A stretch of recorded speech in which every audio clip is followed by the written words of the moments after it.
기도는 신과 천사들의 언어다. 사해 문서에 기록된 지혜와 오늘날까지 면면이 이어내려온 민간 풍습들은 기도가 우리의 몸과 삶과 세상을 변화시키는 신비한 언어라고 설명한다. 하지만 기도의 언어를 효과적으로 말하는 방법에 대해서는 각기 의견이 다르다.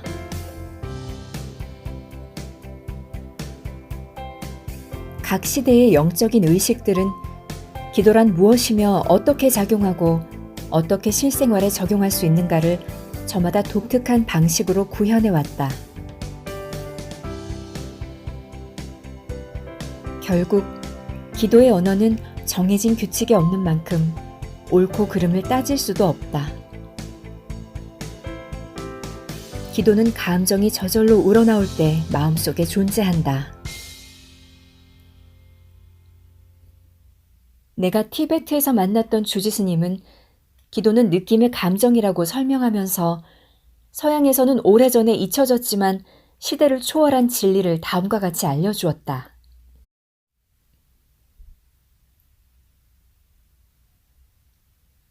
당신의 눈에는 우리가 하루에 몇 시간씩 연불을 외고 종과 목탁을 두드리고 향을 피우는 모습으로 보이겠지만 사실 우리는 우리 몸 안에서 감정을 불러일으키고 있는 겁니다.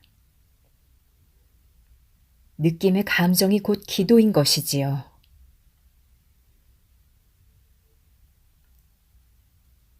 스님은 그렇게 설명하고는 곧바로 내게 물었다. 당신네 문화권에서는 이것을 어떻게 합니까? 이상하게도 적당한 타이밍에 적절한 방식으로 던져진 질문 하나가 과거에는 말로 잘 표현할 수 없었던 나의 믿음을 투명하게 드러냈다.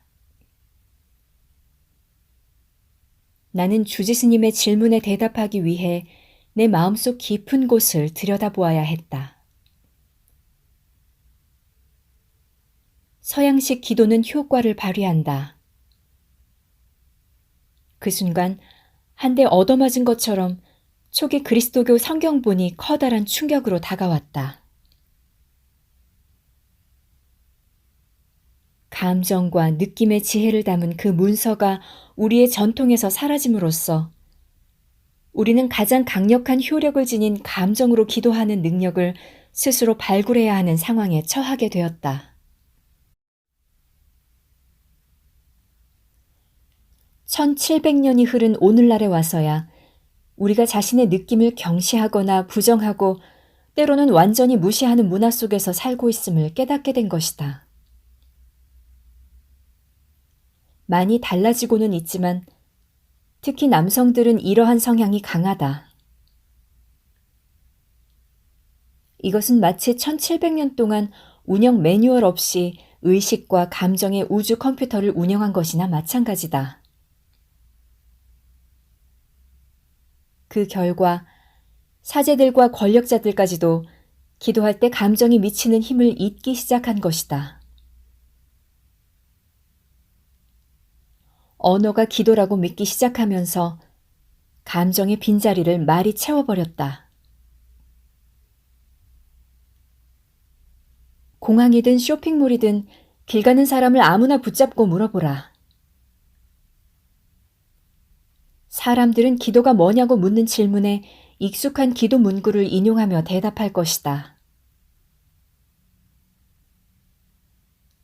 사람들은 나를 편히 잠들게 하소서.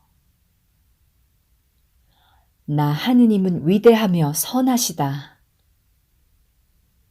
혹은 하늘에 계신 우리 아버지. 이와 같은 말을 할 때 기도를 하고 있다고 믿는다. 말이 암호가 될 수 있을까?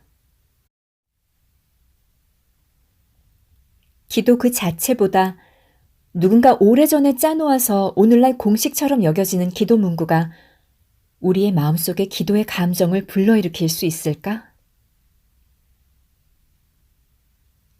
우리는 날마다 순간순간 항상 어떤 감정을 느끼며 살아간다. 순간의 감정이 어떤 것인지 일일이 의식하지는 못하지만 어떤 감정이든 느끼게 마련이다.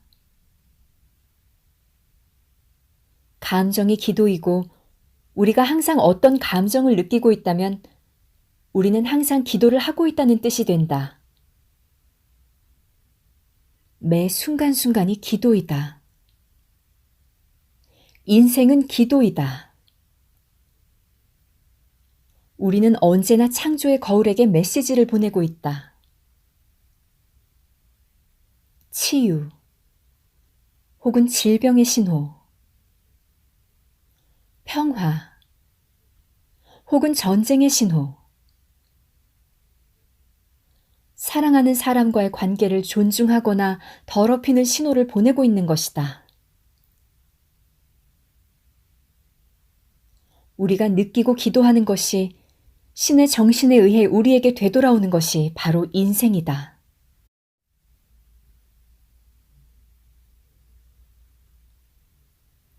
여러 장소에서 명상과 기도의 효과를 실험한 1972년의 연구에서 명상과 기도의 효과가 결코 우연이나 요행이 아니라는 것이 밝혀졌다. 그 실험은 엄격한 통제 아래 실험실에서 진행되는 신뢰할 만한 여느 과학 실험들과 마찬가지로 정밀한 검증 과정을 두루 거쳤다. 명상과 기도는 정말로 효과가 있는 것으로 밝혀졌고 그것은 연구 결과에 반영되었다. 실험 참가자들은 마음속에 평화의 감정을 느끼는 요령을 연습했다. 연구자들이 창문이라고 불렀던 그 시간 동안에 참가자들이 느끼는 평화의 감정은 주위의 세상에 투영되었다. 연구 결과에 따르면 핵심 지표들의 통계 수치가 현저히 감소했음을 알 수 있다. 앞서 언급한 대로 교통사고와 응급실에 실려온 환자, 폭력 범죄의 건수가 모두 줄어들었던 것이다. 평화가 존재할 때 일어날 수 있는 일은 평화뿐이다. 하지만 그 실험 결과만큼이나 흥미롭고 불가사의한 일이 곧바로 일어났다. 실험이 멈추자 폭력 사건이 재발하면서 발생률이 실험을 시작하기 전보다 오히려 더 높이 치솟았다. 어째서일까? 명상과 기도의 효과가 멈춘 것처럼 보이는 이유는 무엇일까? 이 의문에 대한 해답은 어쩌면 우리들이 잃어버린 기도의 힘을 이해하는 실마리로 통할지도 모른다. 달라진 것은 평화로운 느낌을 느끼도록 훈련한 사람들이 평화로운 느낌을 멈추었을 뿐이었다. 그들은 명상을 멈추었다. 기도를 멈추었다. 이것이 바로 의문을 푸는 실마리이다. 그 연구에서 오늘날 우리가 생활 속에서 어떻게 명상하고 기도하는지 그 실상을 짐작할 수 있다.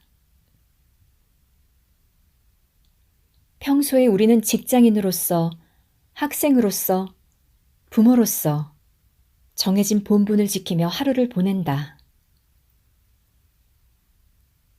그리고 대개는 하루 중에 시간을 정해놓고 영혼의 시간을 갖는다.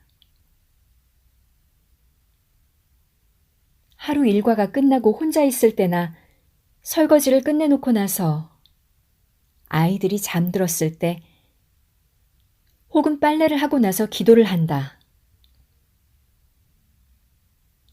촛불을 켜고 명상에 좋은 음악을 틀고 감사의 기도를 올리거나 평화로운 명상에 빠져든다.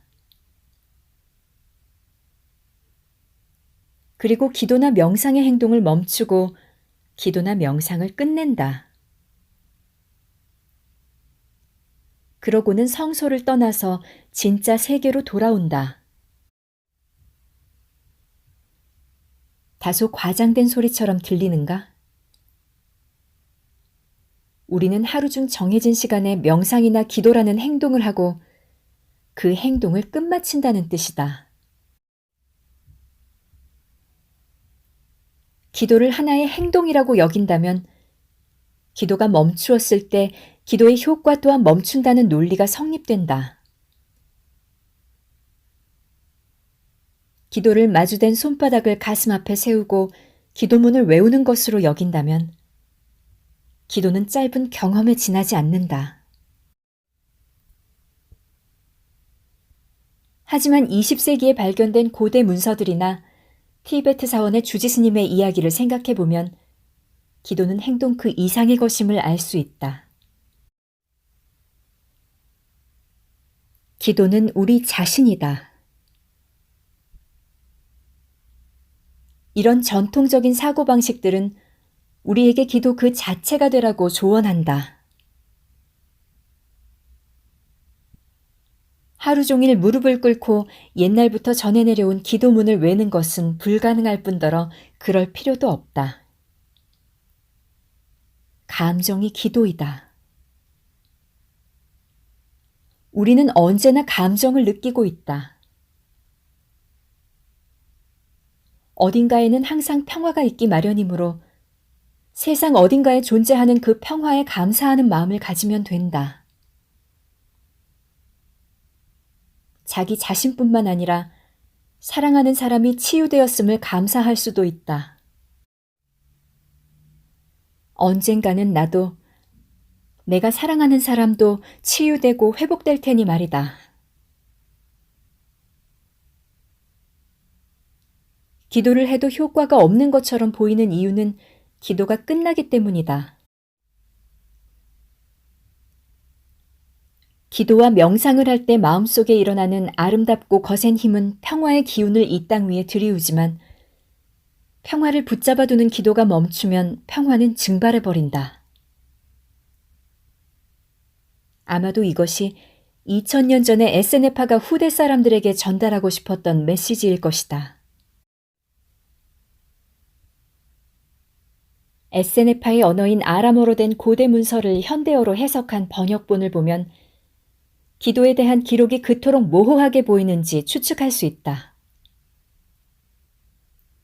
원본이 수세기에 걸쳐 번역되는 동안 원저자의 표현과 의도가 심각하게 훼손되었기 때문이다. 원래의 생각을 압축하고 단순화하는 과정에서 많은 내용이 삭제된 채 번역되었다. 현대 성경 중에서 유명한 구절인 구하라, 그러면 얻을 것이다를 예로 들어보겠다. 기도의 힘을 뜻하는 이 구절만 봐도 원본에서 얼마나 많은 의미가 사라졌는지 알 수 있다. 현대 킹제임스 번역판 성경은 원본의 내용을 다음과 같이 축약된 구절로 요한복음 16장 23절에서 24절에 표현하고 있다.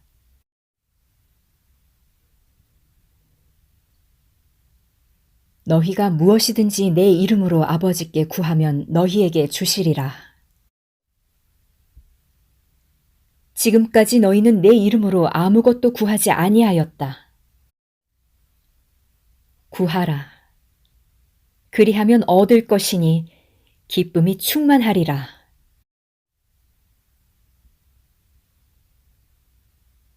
그러나 이것은 다음의 원본과 비교하면 핵심이 빠져 있음을 알 수 있다. 내 이름으로 직접적으로 구하라. 그러면 얻으리니 지금까지 너희는 그러지 않았다. 숨겨진 동기 없이 구하고 너의 답으로 애워싸이고 네가 열망하는 것으로 둘러싸이면 기쁨이 충만하리라.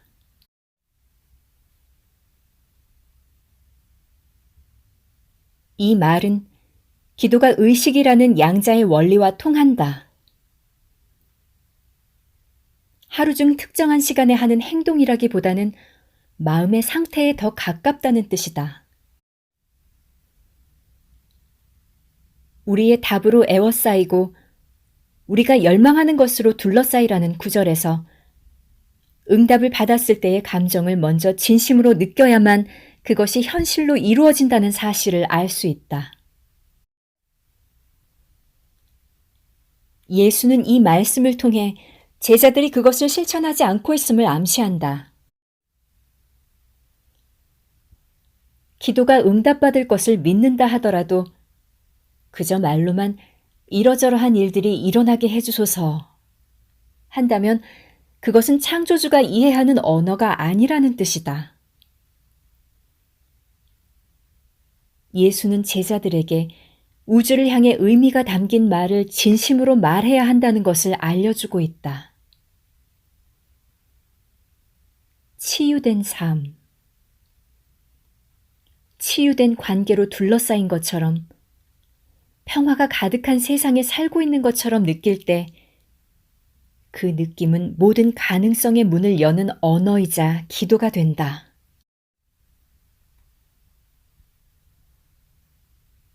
세계 인구의 3분의 1에 해당하는 20억의 그리스도교인들이 주기도문을 위안으로 삼고 길잡이가 되는 고대의 암호로 숭상하고 있다. 주기도문 전체는 예배 중에 암송되기도 하지만 처음 두 구절은 기도 구절로 특히 더 유명하다. 하늘에 계신 우리 아버지, 이름을 거룩하게 여김을 받으소서.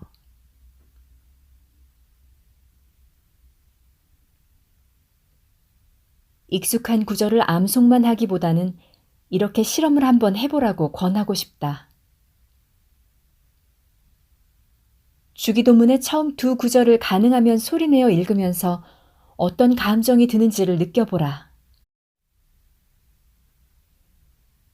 온 우주와 당신의 몸에 있는 모든 세포를 만든 창조주에게 말을 거는 느낌이 어떤가? 신의 이름을 영광스럽고 성스럽게 부르는 기분이 어떤가? 기도하는 기분을 느끼는데 옳고 그름이 끼어들 여지는 없다. 2000년도 더 거슬러 올라가는 아주 먼 옛날에 기록된 이 구절은 감정을 이끌어내도록 고안된 것이다. 시간과 문명을 초월해서 늘 변함없는 우리의 일부분인 심장에게 말을 거는 것이다. 그 말이 당신의 마음속에 어떤 감정을 불러일으키든 그 감정이 바로 당신의 위대한 기도이다. 시편 23편 또한 같은 방식으로 효과를 볼 수 있다. 이것은 사랑하는 사람을 잃었을 때처럼 주로 시련이 닥쳤을 때 애용하는 구절인데 마음속에 평화가 깃들도록 고안된 구절이다. 첫 구절은 이렇게 시작한다. 여호와는 나의 목자시니 내게 부족함이 없으리로다.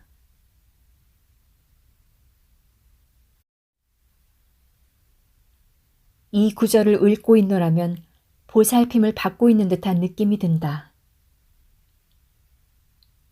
내용은 번역에 따라 조금씩 다르기는 하지만 목자라는 단어는 어느 번역본이든 한결같다.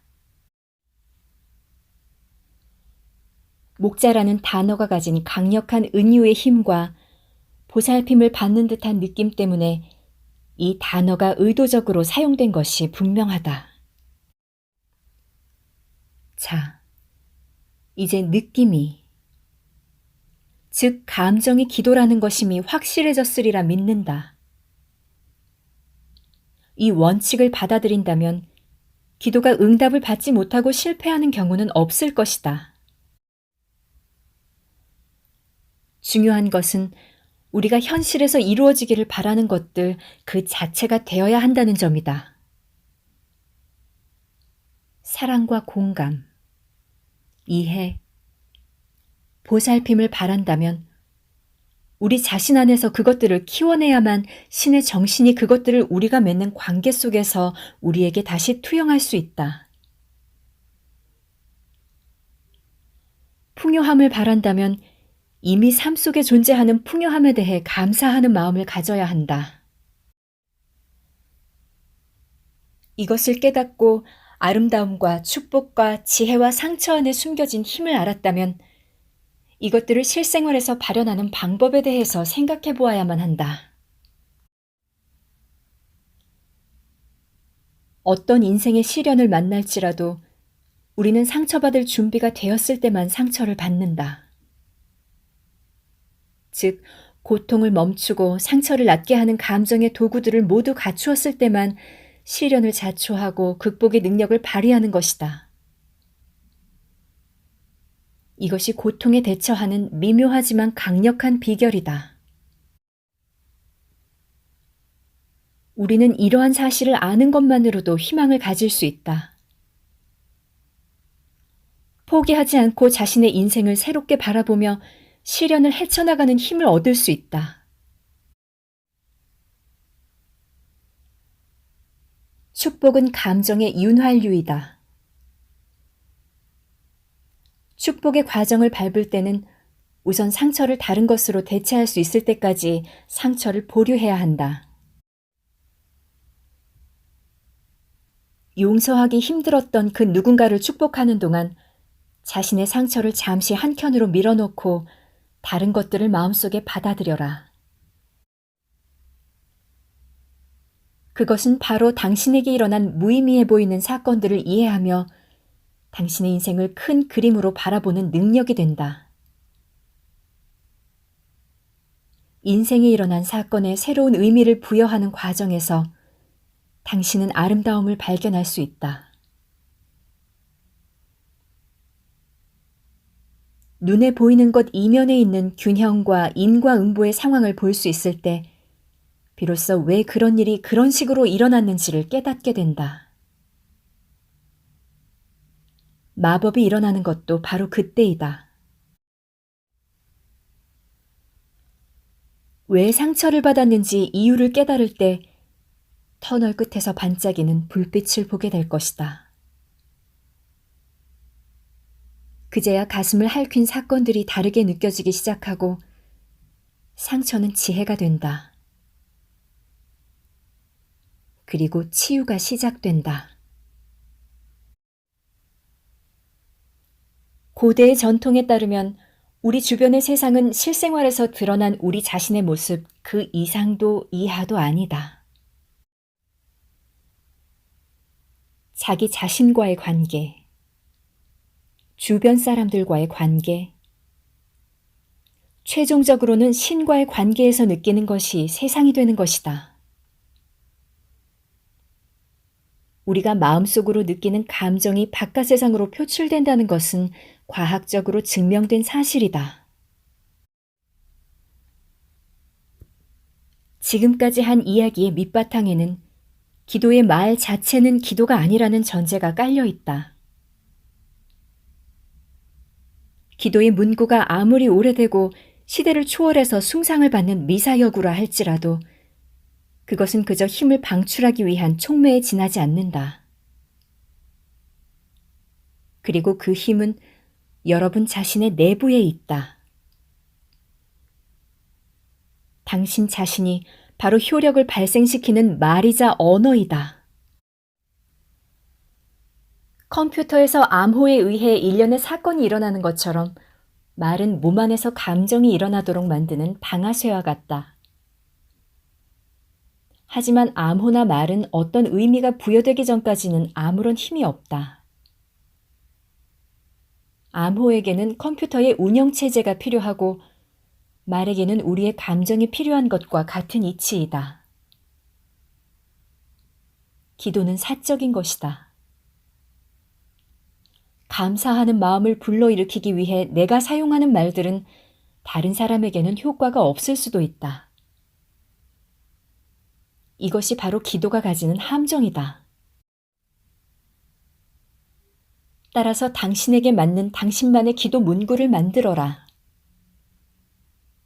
오직 당신에게만 의미가 있는 특별한 말들을 찾아서 신과 소통하는 성스럽고 은밀한 기도를 올려라. 무엇을 소망하든 바라는 바가 이미 이루어진 것처럼 하는 말이면 단 한마디라도 좋다.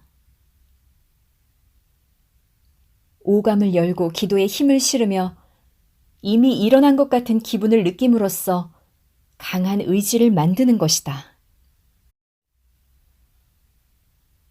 너무 단순한 이야기처럼 들릴지도 모르겠다.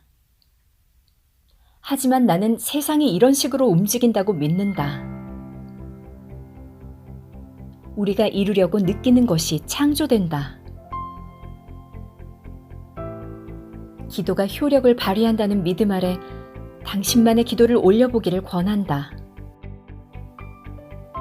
시를 읊는 마음으로 즐겁게 기도를 해도 좋다. 자연스럽게 기도에 운율을 넣어 날마다 같은 문구로 기도하게 되더라도 놀라지 마시기를. 우리가 어릴 때 기도하는 법을 알았듯이 우리의 아이들도 기도하는 법을 안다. 이것은 바보 같은 짓이 아니다. 오히려 지극히 단순하고 즐거운 인생의 순간들 속에서 우주에서 가장 강력한 힘과 소통하는 고대인의 비법, 즉 마음의 기술을 사용하는 것이다.